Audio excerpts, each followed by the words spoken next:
Ayan na po guys, sabaw-sabaw na naman tayo kasi malamig ang panahon.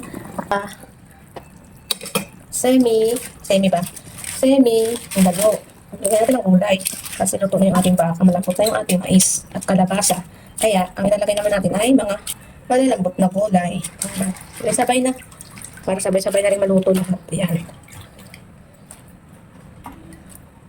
Sabay-sabay na maluto lahat yan guys. Sakpan lang natin. Tapos na yan. Luto na siya. Tapos insunod na natin yung kinakalas natin. Ilalagay yung mabango. Alam niyo kung anong mabango? Yung leek.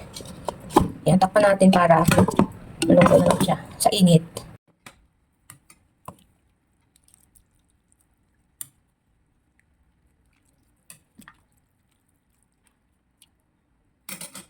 Ito.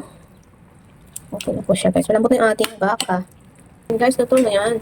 Kailangan lang natin ng konting pakulo lang sa ating gulay para medyo crunchy pa yung ating mga dahon-dahon dyan. Hindi yung overcook.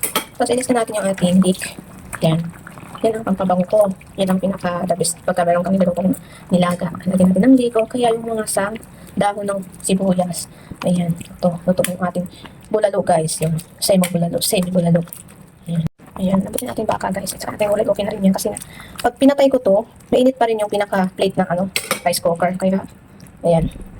Okay na po yan guys. Thank you for watching. Bye bye. Kain po tayo.